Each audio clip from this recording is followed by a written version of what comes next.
3 to 6 months. That's the answer most people get when they ask how much to keep in an emergency fund. And then the video moves on. 3 to 6 months of what exactly? Your salary, your expenses, your rent, and which is it? 3 or 6? Because those two numbers are not the same thing.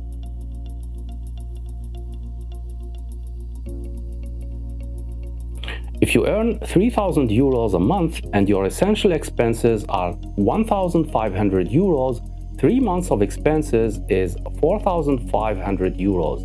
6 months of expenses is 9,000 euros. That's a 4,500 euros difference in how much you need to save before you feel financially secure.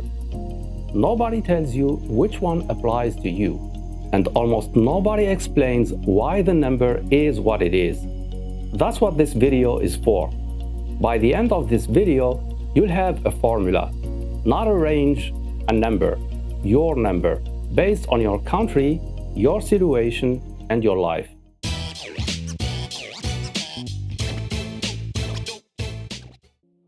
Quick note, nothing here is financial advice. Always verify figures on official sources before making any decisions. Data in this video reflects May 2026.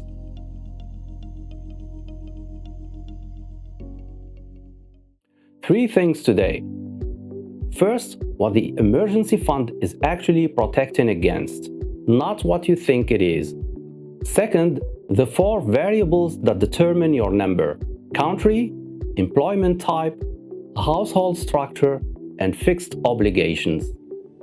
Third, where to keep it, because the wrong answer here costs you money every year for no reason. Let's start with why this fund exists.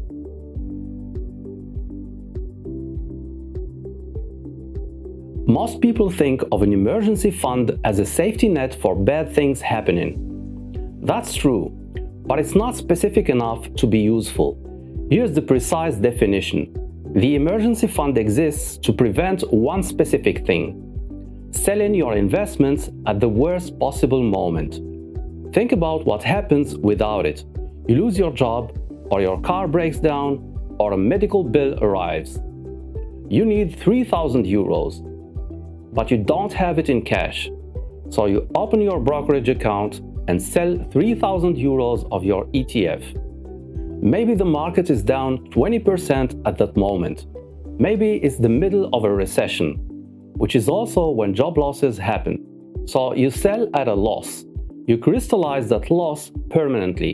The market recovers 6 months later, but you're no longer in it. That's not bad luck. That's a structural failure that a properly sized emergency fund prevents entirely. The fund is not a rainy day jar. It's the reason your investments can stay invested.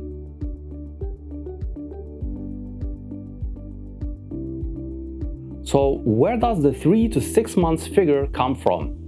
It's built from 2 things working together: how long it typically takes to find a new job and how much the state covers in the meantime. In normal economic conditions, most employed professionals in Europe find a new role within 2 to 4 months. Add a buffer for the unexpected, a sector downturn, a difficult market, or a personal health issue, and you land somewhere between 3 and 6 months. The state covers part of the gap through unemployment benefit, but how much it covers and for how long varies enormously depending on where you live. Which brings us to the formula. The calculation has 2 inputs: your monthly essential expenses and your months of exposure. Essential expenses are the non-negotiable floor: rent or mortgage, food, utilities, insurance, transport to work, not your gym subscription, not restaurants, not streaming services.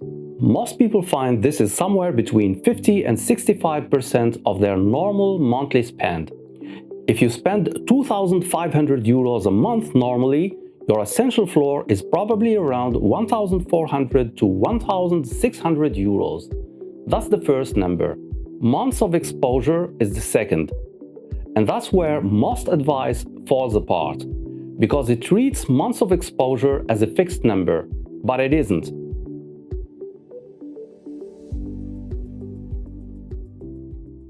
The biggest single variable in your emergency fund calculation is where you live, because Europe is not one safety net, it's 27 different safety nets. On screen is a comparison of unemployment benefit across 6 major European countries.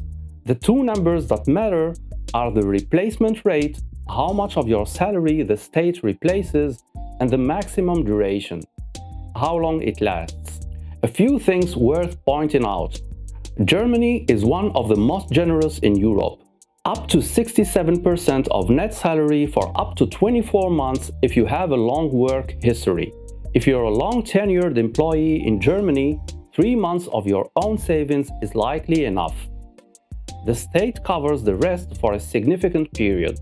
France sits in a similar position, around 57% replacement rate, with duration tied to how long you've worked. Spain and Italy are more complex. The replacement rate starts well but degrades over time. Spain drops from 70% to 60% after 6 months. Italy reduces by 3% per month from month 6.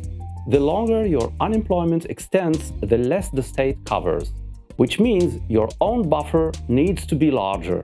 And then there is Eastern Europe, Poland, Romania, and others. They have significantly lower replacement rates, often below 50%, and shorter durations. For those countries, 6 months as a minimum is not conservative. It's realistic. The point is not that some countries are better than others. The point is that your country's system directly changes how much you personally need to save.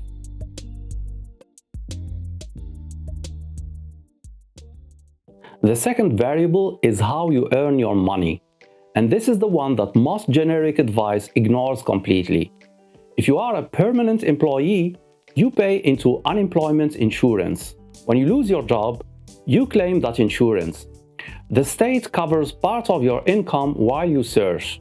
If you are a freelancer, a contractor, or a self-employed, in most European countries, you pay nothing into unemployment insurance.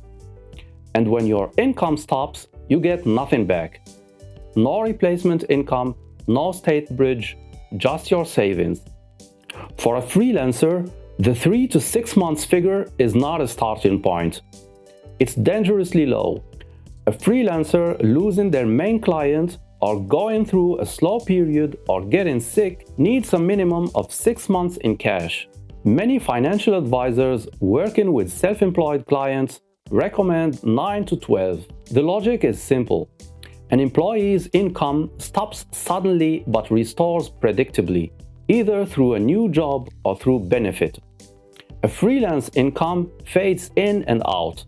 The gap between contracts is unpredictable, and the absence of state support means every day of that gap comes entirely from savings.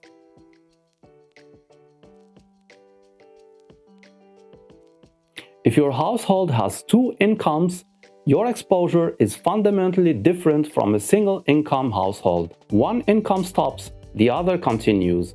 Rent still gets paid, food still gets bought, the emergency fund covers the gap, but the gap is smaller. A dual income household with similar earnings and no children can often manage with 3 to 4 months.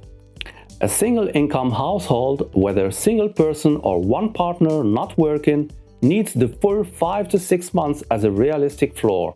One important caveat: if both incomes work in the same industry or for the same employer, a single economic shock could remove both at once. A couple where both work in the same tech company or the same sector should treat themselves as closer to a single income household for this calculation.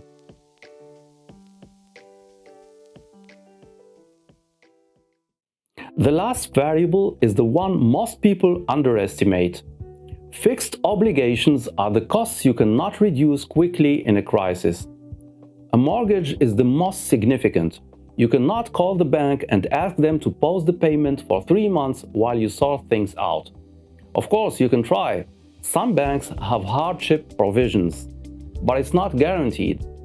A mortgage is a fixed monthly obligation that exists regardless of your income.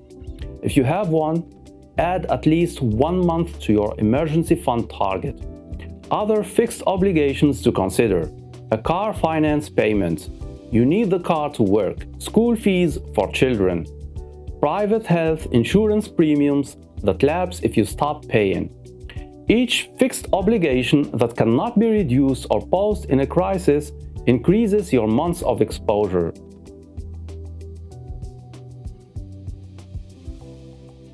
So here's the complete formula.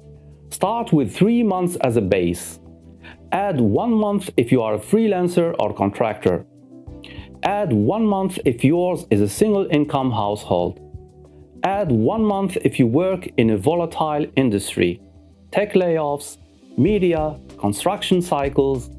Add 1 month if your country's unemployment benefit replacement rate is below 50%. Add 1 month if you have a mortgage or other large fixed obligation. Most people land between 3 and 6 months naturally. The people who need more, freelancers, single income, Eastern European, mortgage holders, get a number that actually fits their situation. Now multiply that number by your monthly essential expenses. Not your salary, not your total spend, your essential floor. Rent, food, utilities, insurance, and transport. That's your number. For a permanent employee in Germany with a dual income and no mortgage, 3 months of essential expenses, around 4,500 to 6,000 euros for most households. For a freelance designer in Warsaw, single income with a car loan, 6 to 7 months. Potentially 10,000 to 15,000 euros depending on their cost of living. Same advice, but very different numbers.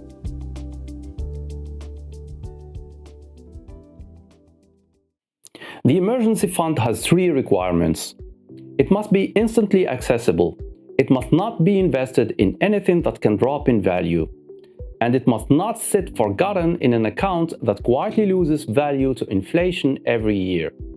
The standard current account works. A dedicated savings account kept separate from your day-to-day spending also works. What matters is not where you earn the most. What matters is that the money is there, intact, the moment you need it. Your investments, your ETFs, not appropriate for this money. If a crisis hits and the market is down 20%, you need this money to be exactly what you put in, not 20% less. The emergency fund is the one pot of money that never gets invested. One practical note on separation. Keep the emergency fund in a different account from your current account. Not a different bank necessarily, just a different account with a slightly different login. The friction of having to consciously transfer money before spending it prevents the fund from being quietly eroded by things that are not emergencies. A boiler breaking down is an emergency. A flight sale is not. One thing this week: calculate your number. Not save it, not open a new account, just calculate it. Take your monthly essential expenses, apply the formula, write down the number. That single step moves you from vague anxiety, thinking I should probably have some savings, to a concrete target you can actually work toward. If you already have savings, check whether they meet the number. If they exceed it, the excess is available to invest. If they fall short, now you know by exactly how much. 30 minutes, one number. Everything else follows from there. There's a reason this video sits between the brokerage account video and the investing behavior videos. The emergency fund is not separate from your investment strategy. It's the structural foundation that makes your investment strategy work. Without it, a job loss forces a sale. A medical bill forces a sale. A bad month forces a sale. With it, your investment stays invested through every crisis. The market drops, you don't sell, because you don't have to. The emergency fund is not the boring part of personal finance. It's the part that makes all other parts possible. Money is a tool. If you don't learn to control your finances will control you.